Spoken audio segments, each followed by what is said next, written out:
Let's get real about social media flamingos.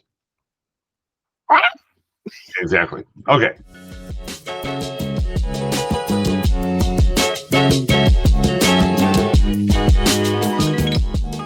Hi, everybody. Welcome to Atlantis Rising videos, or if whatever you want to call this mess. And I have with me again Angela from Social Media Elf Productions. And tonight the topic is let's get real about social media, because so many people either don't know what they're doing or have these grandiose expectations, and then they get very disappointed and they want to go and hang themselves in the closet because they didn't get 1 million followers the first night, stuff like that. And by the way, since this is one of our productions, it may not be suitable for small children, orangutans, flamingos, desert foxes, other assorted mammals, and mice. But anyway, here's Angela. Woo! She had coffee, I could tell. Two. Just before you got here, or just two old? No. It's been hours. It's been hours. I'm glad. It's been hours.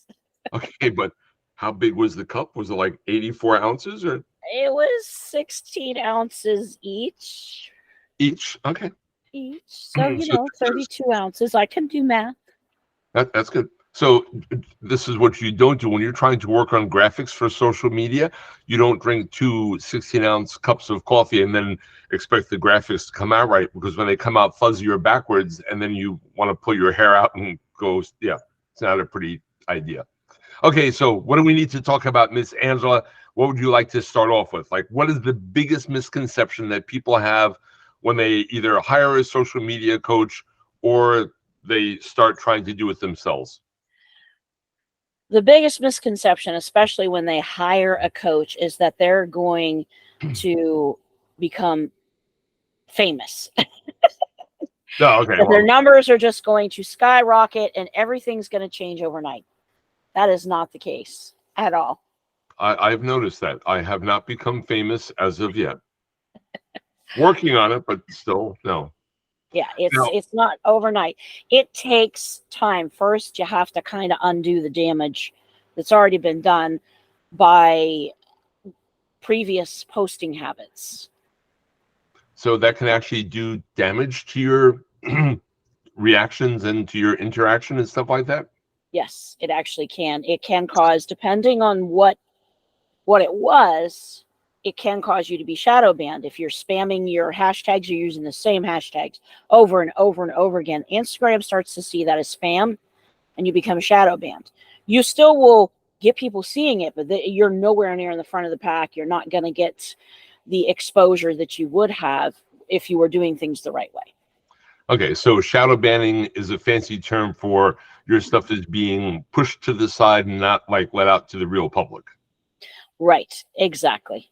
Because either you were bad, you were doing stuff that was questionable, or you were extraordinarily controversial, like our other flamingo friend. Gee, I told him not to call me out, so now we're calling him out. Oh yeah, why not? It's okay. That's what we do here. Yep. I didn't call you out on purpose the last time. It was totally accidental, but it was funny. It was funny. So mailing lists. I'm always hopping on everybody for their mailing list. What do you think about mailing lists? I didn't even mean to do that to you by accident. Okay, so you're not going to get famous overnight. I've had my social media page for almost 3 years now, or pages. When you came in and took it over, I think I was around 425 or so on Instagram. Now I'm up to 512, and that's been a 2-month process, give or take a little bit. However, the first thing you did is you gave me a choice of either you could sit there with me and tell me how to unscrew myself, or you could just go and do it for me. The wise person that I am, and I know how much I know and don't know, I said, hey, how about you go and do this for me, because I'll just screw it up again. And there were a lot of little mistakes that you found that were stopping things from talking to each other, had misconceptions about one thing talking to the other one. Instagram thought I was a social media and printing website because of an old connection to something else that didn't get changed. Right. So there's a lot of stuff to undo. And when you do that for someone, that's called a An audit, right? Yes, I go through and I audit the page to see what's right and what's wrong. And I think one of the first things I do is I tackle, what does Instagram even think your account's about? That helps a lot. And then if it comes back with all kinds of weird things that are nowhere near even on your page, then I've got to start digging and seeing, why does Instagram think that your account is about something completely off to the right of what you're posting? And it's either an account is attached, or that person is not being consistent about the type of content that they're posting, and they are all over the place, and it's confusing Instagram.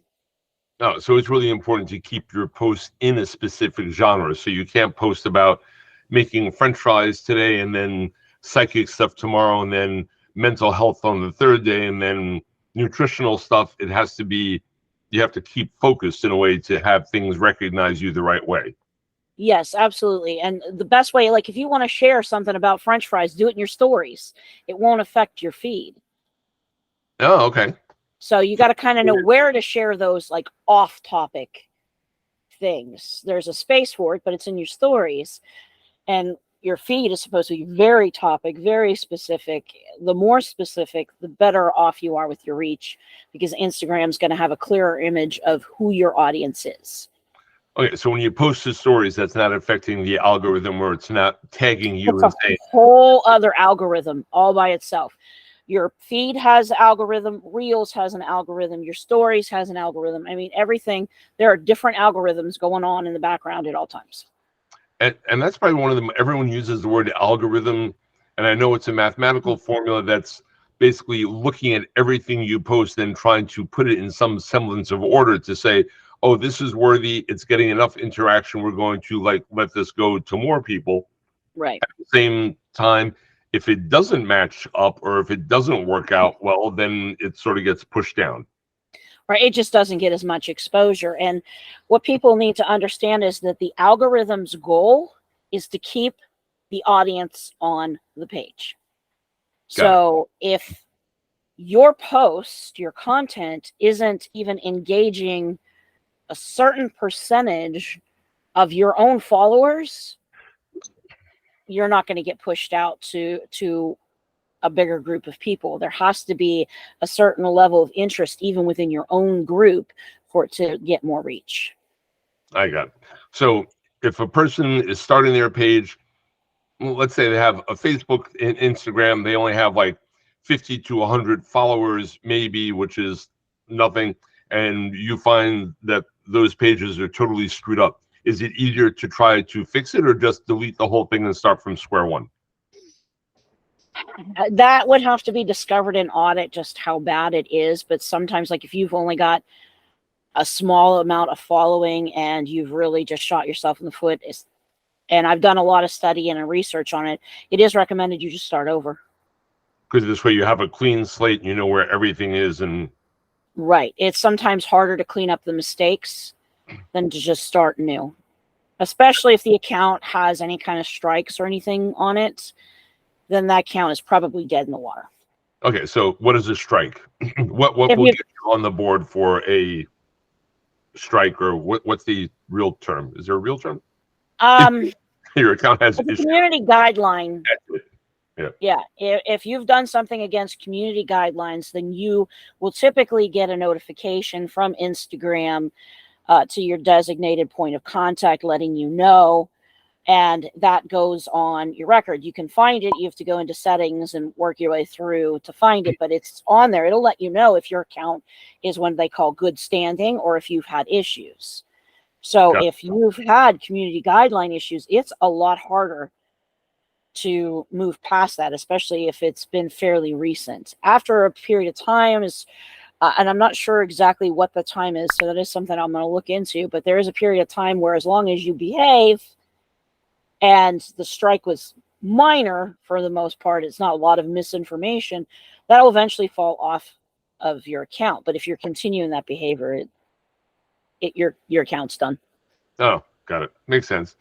Okay, so a lot of people will look at social media coaching accounts and say, oh, this person has like 100,000 or 1 million followers. I want to do that. you and I both know from doing this for a while, and me from just learning, it's like those numbers are so fake. So how do people often get, 1 million followers? I mean, granted, Victoria's Secret has the 1 million+ followers, and famous places of the world, yeah, they got it hands down. But Fred's salami shop and wherever, probably not. No. Typically, you'll know by looking at their engagement whether or not, if less than 10% of their following is engaging on their content, there's a good chance they bought likes, they bought interaction, they bought followers. Because there's less engagement when you've bought all those followers. Also, how long have they had their account? If it's been a long period of time, there might be a good chance that they worked their behinds off and got their numbers. But you're always going to be able to tell just by looking at that ratio of how many followers they have and how much true engagement do they have going on. If it's distorted, there's a good chance they bought the followers. Right. So National Geographic has like some ungodly amount. I'm just going to say 200 million followers. But when they post something, they get 150,000 likes. Right. That makes sense statistically. Right. But it's proportionate.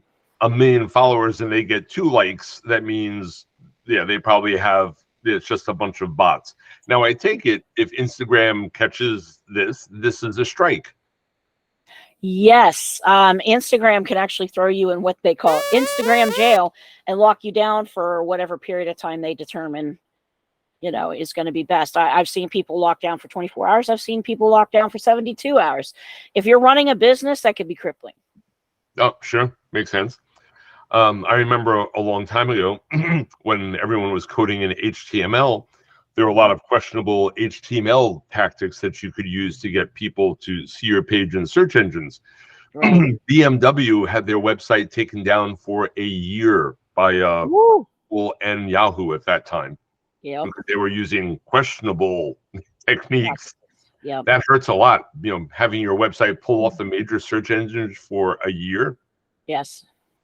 Okay, so a person has got a couple hundred followers, they're working with you, they're taking one of your coaching classes, which we'll get to in a second, and they're learning how to do this. What is a realistic growth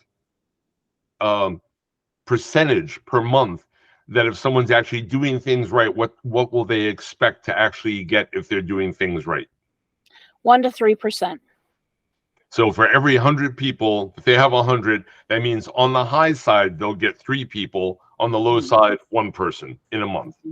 Yes. So if you're doing over that, because I think I'm up to like 15% or so. Yeah. Excuse me. So we're doing something very right.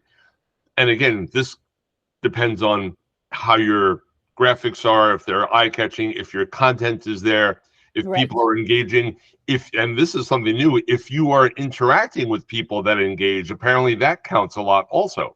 Yes. Engagement is huge. If you can't just post it and forget it. If you're going to post something, you've got to be ready to engage with anybody that comes in and comments. And if someone likes it, it's a real good practice to go like something of theirs. So sort of like, I'll scratch your back, you scratch mine type deal. Right. And that makes the algorithm notice you more and might lead to more exposure. Right. And a lot of people don't know when you click that little bookmark underneath someone's page, that's more heavily weighted than if someone just clicks the like button.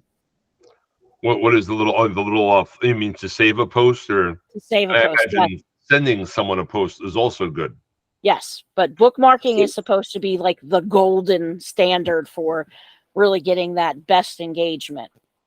Okay, so if you have friends that have other Instagram accounts, if you really wanted to help each other, you're going to your friend's Instagram account and you're liking, bookmarking, and sending their post to somebody else to say, here, just check this out. Yes, and it helps. It does. It helps a lot. Okay, so, and a lot of people, I mean, as far as we talked about your coaching thing and what you do, sometimes, yes, it is expensive to have a full-time social media person, but I've noticed that now you're offering, like for herding of the cats people, that actually you sort of go in and you say, okay, we'll set up your accounts. I'll show you how this works. And then if you want to save money, you can take my coaching class. You can start doing this yourself and then just hire you when they screw up or something's wrong or they have questions for a consultation. Exactly. Yes. I've got a class coming up in June. I believe it's the 21st. It's going to be a 4-week course where there'll be 4 live virtual courses.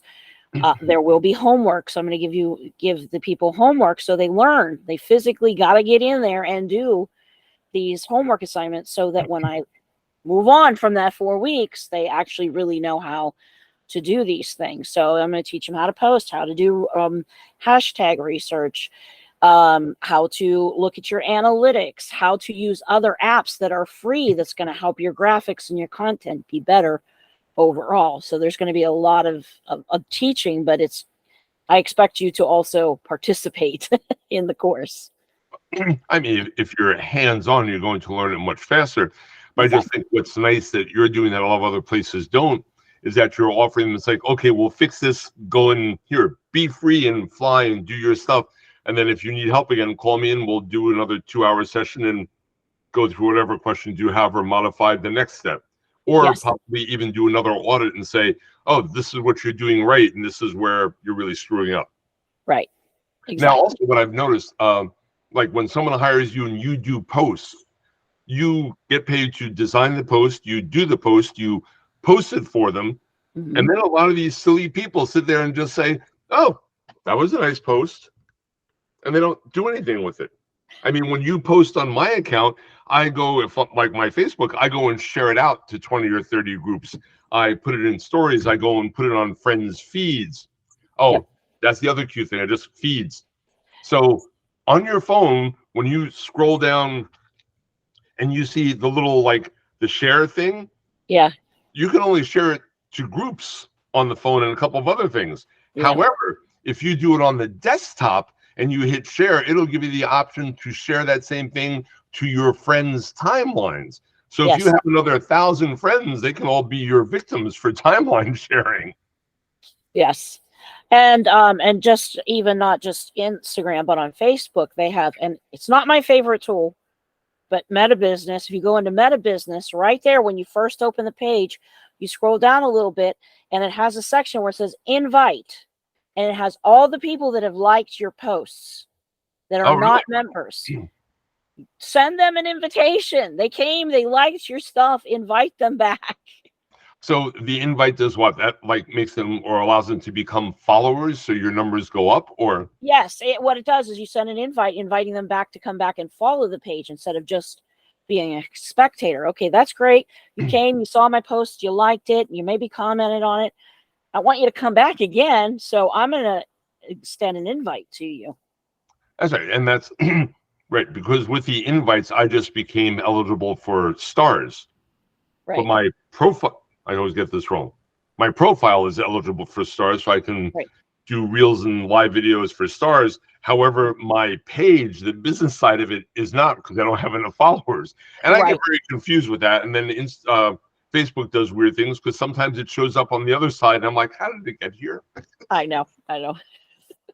So there are still a lot of glitches that Facebook is battling with, apparently. Yeah, well, they've had so many iterations over the years, and they've got so many layers of code and stuff on on top of code, and you've got some people that are still on older iterations of Facebook and some that are newer. And, when you're on the back end doing the social media stuff, you learn that you're like, wow, their business page looks completely different than this other person's business page. I'm doing it's because this person joined 5 years ago and this person just joined yesterday. It's two different looks, so that could be really confusing for people too. Right.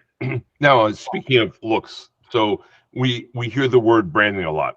Yes. What is actually branding? What does that mean to the general public versus everyone saying, "Oh, I'm trying to brand my product," and then you're using 4,000 different images and different colors everywhere you turn around. Branding is making your business recognizable across the board, no matter where they're at. If they see a specific color, font, logo, an image, it's going to scream, this belongs to so and so.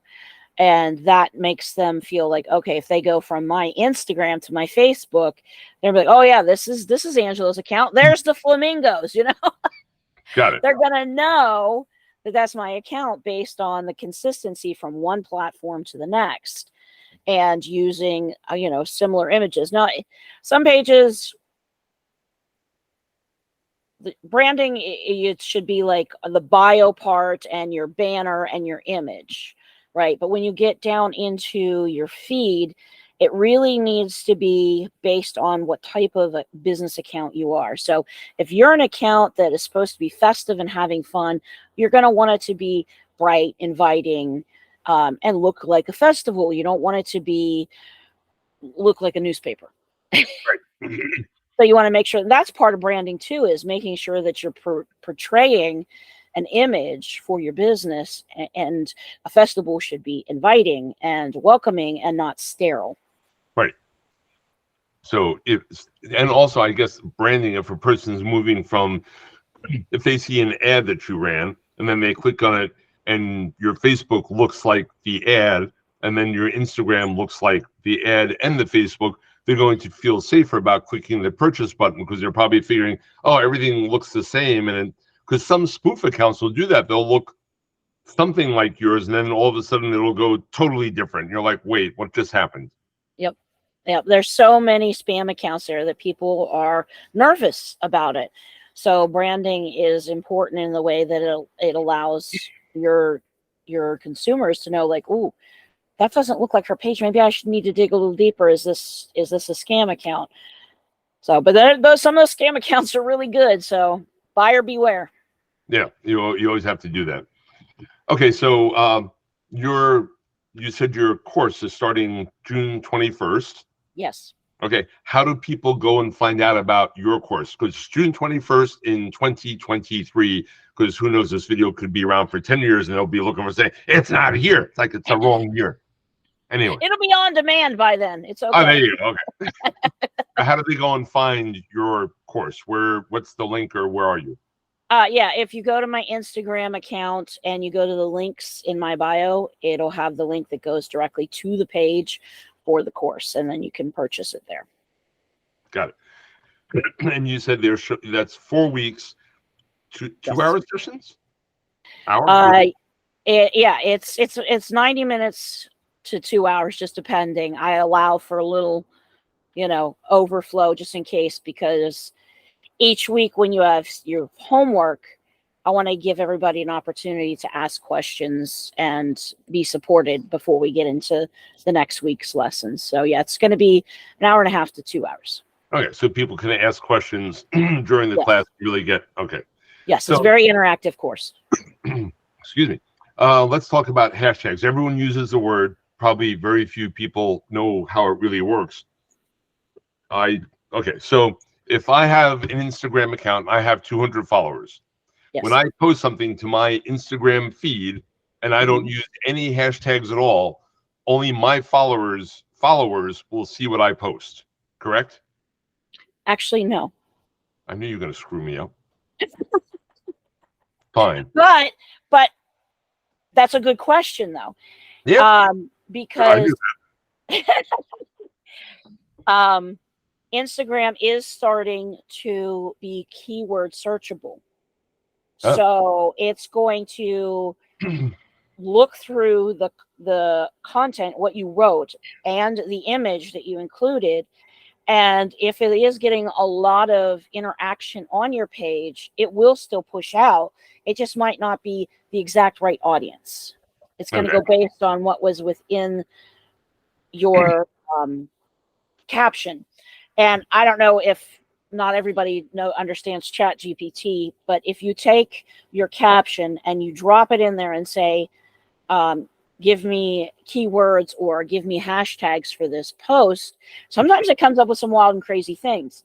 Well, Instagram's algorithm works the same way. So if it's pulling weird things, you might want to go back over that content and make sure that everything's pretty clear, or that you're more precise in what you're trying to say. Okay, so again, writing content correctly and spelling correctly are important things. But but now, it will get pushed. It can get pushed out to an additional audience. It's just less likely mhm. to happen. Um, it doesn't happen often. Is Okay. what I would. When you say pushed out, so it's in my feed. Where is this pushing out to? How are other people finding it that aren't your followers? Well, it's going to be based on the algorithm. The algorithm is going to watch that post, like, oh, okay, she posted. Oh, 200 people like that. Okay, so this needs to go somewhere. So the algorithm's gonna comb through the content if you don't have the hashtags, and then it's gonna decide, you know, what is it saying most consistently? Like, what is this in a nutshell? And it's gonna push that out to an audience that it chooses. No one knows exactly how, but So it's just going to pop up in their feeds, it's gonna pop up in their feeds. or also possibly on that thing when you type in just Discover Instagram, it might be included in the Discover feed. Yeah, the explore page. Yep. That's it, the Explorer page. Mhm. Okay. So back to hashtags before you screwed up my question. I didn't screw up your question. Yes, you did. It's my argument. I'm sticking to it. Oh, Okay. all right, I'll let you have it. Okay. When you use a hashtag, oh, look, my cup disappears. Oh my God, my cup runneth over. It's there. It's not. It's there. Anyway. Okay. So when you use hashtags, it's sort of like you're putting those words in a cup and people can find them in your cup, Yes. or that's for just your feed. And the hashtag, you're putting your posts basically in other different cups, and people who are looking in those cups will now also get to see your feed or Yes. your post. Yeah. So what hashtags does is it creates its own group of posts that people say, hey, this post belongs in this category. So Mhm. every post that uses that hashtag, whoop, there goes your post. It's there. Now, whether or not it ranks or not is going to depend on how many people looked at it on your page, whether or not the algorithm picks it up and then feels that it's worthy to go to another group. And the algorithm will keep doing that. If it goes to this next group and they like it, it's going to get pushed again. And this is where you start coming up in the rankings, where enough people are liking it to push it up in the ranking. See, also they changed that little thing. It used to be when you went to a hashtag, because you can just type in hashtag Right. foxes. And when you Yes. go to the Fox group, it used to be that it had three little things on top that said top, most recent, and then something else. They Uh-huh. took the most recent one away. Now it's only like top recent and just the hashtags. So it used to be three. Now it's like it totally eliminated the most recent ones because I could always go and find my stuff for the recent ones. So it had a chance of being found. And now it's like a lot tougher. Yes. Well, as always, the algorithm and the way that Instagram does business changes. I swear it's daily. I swear it's daily. It's really, I mean, I'm constantly doing research, trying to keep up with the changes. It's constant. It never makes your life easy. Yeah. Okay, so if I have an audience of 500 people and I Mhm. put up a post and I'm hoping for it to go viral, what type of number is viral for someone with a hashtag or a hashtag, sure, a following of 500 people? Well, viral is subjective. Okay. What I think viral and what you think is viral is not going to be the same. So I may decide to celebrate that I got 20 people. Hey, I went viral. I mean, I know that's nowhere near, but it's going to be, where all of a sudden it just takes off and it just keeps going and going and going and going and going. Like I had a butterfly video that got over 14,000 likes or views, 14,000 views. And it went for like 2 months like that, just kept going and going. To me, that's viral. But to someone who has 1 million followers, that's just another day for them. So viral as well, it's like how many people you have, how many times it's getting hit, and all that stuff. Right. Again, Right. it's a matter of people get disappointed. It's like, I only had 20 people view it. Okay, but if you only had 50 followers, that's actually pretty darn good. Yeah. And viral comes with its own set of circumstances. When you go viral, like if you truly go viral, I'm talking like you got 500 followers and all of a sudden you got 10, 20,000 people are liking, not just viewing, but liking, buckle up. Because it's going to shift the dynamics of your page, and you're going to have to shift too. And in English, that means what? It means that there could be a bunch of people that are on your page that aren't really interested in your content, so it can really hit your engagement. All of a sudden, your engagement's going to go. Oh, because people will say, "Oh, that's because not what people saw a video, and they liked your video, right? And they thought, "Oh, this is what their page is primarily about." Well, butterfly video to me is a spiritual thing. Right. Well, a butterfly video to someone else is just pretty. Right. And now this could be someone who's very religious, and I'm not, and they find out that I'm more pagan than I am anything. Oh, they're yeah, going to be upset about my content and either leave, or they're going to start causing issues in my comments. This happens when you go viral. You have to deal with all these new people that didn't come to your page because they understood what you were about.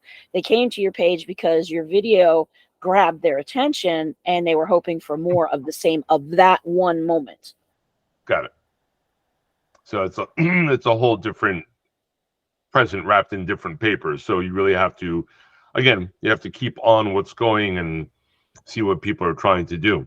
Right. How do you deal with the people who, I mean, I constantly get people say, "Oh, DM it to me for this," and they're always trying to, like, how do you deal with that garbage? You can actually go in your settings under privacy, and it's under hidden words, and you can create a list of words to block. And if you go to my Instagram, in my reels, I actually walk you step by step on how to do that. And it drops those posts significantly. Yeah, it'll take a little while to find all the words because they're very creative. And some of them will use special fonts to get past it. But not only that, when you go in and put it in your hidden words and save it there, you want to block that person. Oh, yeah, of course. Because they're going to come back and do it again. Block them and the page that they're referring you to. Block them, and then I also, like, usually I delete the comment too. So delete the comment, yes. Post. Yeah. Got it. Okay, so let's see what else we're going to do. Say hashtags are really good. Most people really get very confused with hashtags. And people also don't realize that you can use hashtags on Facebook also. Yes, yes, you can. It's not, I don't know that it's as, it doesn't work as well as it does on Instagram. Like, it's really, really different. I think it works for, like, if you're hashtagging on Facebook, from my understanding, if someone wants to find something specific, they type in hashtag psychic, and all the posts that have that hashtag will. Right. It's great for search options. Right. Yeah. But it's not really going to bring the engagement the same way that Instagram does because of the way the algorithm is set up. They're two, even though they're owned by the same company, they're two different programs altogether. Sure. Why make it simple for us? Let's just keep everyone guessing.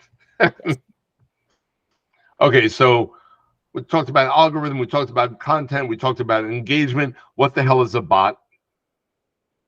You say, be careful about bots. What's a bot? So there are multiple applications that you can use to manage different aspects of your Instagram, your Facebook. Some of them have legitimate agreements with Instagram. Some of them do not. If you go into your app center on your phone, Android or Apple, and you type in unfollow Instagram, you're going to get all these apps that show you that you can connect to your Instagram account, and it's going to show you all the people that have unfollowed you. And then you can unfollow them from there. However, Instagram has policy against this. And they also have a policy of how many people you can unfollow in a 1 hour period. So after you've unfollowed so many people, it's going to cut you off and throw you in Instagram jail. Because it's like, something's up, something's wrong. Whoa, what's going on? Too much activity. This happens with the bots. And you can actually get your account shut down, depending on what it is that you're doing in that account. Because Instagram has very specifically said they don't want you using those.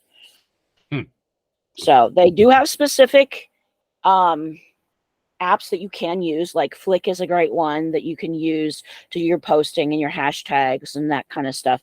But when it gets into getting into their analytics and stuff like that, you got to be really careful, because it's basically a bot. It's crawling in there, looking at all your stuff, and it's doing stuff. And Instagram's like, we don't want all these bots crawling around in our program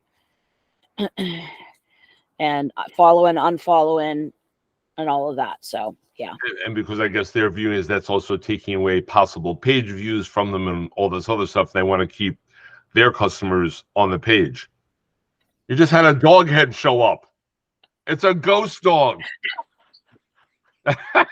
Now it's just a black nose. That's great. I take it that's a social media ghost dog. Willow. Okay, so we got so now we know what bots are. Instagram gets upset if you use them, depending on the bot. Yes. So it's just, I mean, to do social media correctly, it's basically a lot of work to do it right. Yes, it is a lot of work. And one of the other things I want to bring up while we're at it is, if you're running a business, don't have your Instagram on a personal account. You are screwing yourself so hard. I know a lot of people are like, but I'm going to lose the music. There's ways around that. I'll just say that. Yeah, because there's personal accounts, there's creator accounts, there's business accounts. What else? Right. But when you're using just the personal account, you have no access to any of your analytics. So you're not going to know about who's showing up for your account. You're not going to know when they're showing up. You don't know if you're getting reach and engagement. I mean, you're getting no insights. And it's just... personal account is just for someone who's there for no reason except they're looking at pictures, hanging out, talking to friends, and right. Media. Exactly. And it gets less... it gets pushed out less from the algorithm too, because it's just an individual account. So if you're running a business and you're on a personal page and you're wondering why you can't get traction, that's your first mistake, and that's the first thing you need to change. Got it. Now, what's the difference between like an entrepreneur and a business account? Is that the same thing? Or a creator account, rather, creator? Creator account is more about someone who is being an influencer, and they are their own brand, and they're just doing videos and, you know, being creative for themselves. Whereas a business, it's going to be like you and I, where we're running an actual business. We have a tax ID number and the whole 9 yards. I know some of these creators do over time too, but it's more about an entity, and creators more about an individual. Got it. So yeah, I remember you changed around my account status from, I don't remember what I had, but you had me go into entrepreneur at that point, I believe. Right. And then my whole professional dashboard opened up. As a matter of fact, they just added more stuff to it recently. Wow. Yeah, they just said, oh, you now have these things. And I'm like, okay, fine. Yeah, when you reach certain milestones of numbers, like has so many followers and stuff, it opens the door to more possibilities. No, okay. So well, like when I have Christopher's account right now, and he's only got like 70 some followers. So until he reaches 100, I can't even see specific things on his insights. Got it. So I think every time, since you probably have gotten over the 500, it's opened up a whole new world of insights. Oh yeah, because I get reach and who viewed it, what time, and best time to post, and all this other stuff. Right. Got it. Okay, so your website, if people want to go and hunt you down, I know you're going to put a cute little banner in later on, but what is your website for people to find you? It's www.angelamorrisllc.com. Okay, so that's the overall website. Yes. Social media, Elf Productions is Facebook and everything else: YouTube, Instagram, and Facebook. Okay, so and you're going to put all of your addresses up for all of those, correct? Yes, absolutely. Okay, so we did absolutely great. We covered everything. We didn't look like idiots, so that's always a plus. Got a little chaotic at the end. That's because you had a dog attack you. And then hubby came home and the dogs went nuts. Oh, I didn't even notice that part. So. Oh, good. Maybe the mic, maybe the mic worked and did its thing. Yeah, it was. I heard a little bit of background noise, but it was nothing serious.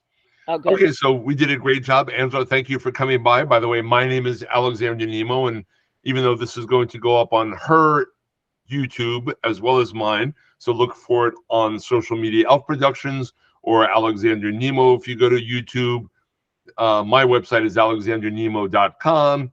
You'll see hers again soon. And that's it. Just give us a click, follow through, and make sure that you get a hold of Angela, take her class, and have her do at least an audit for you to make sure you have a direction for your social media. A little bit of money now can save you a hell of a lot of money later. Yes. Yes. Okay, have a great night, Miss Angela. We'll see you soon. Bye. Bye.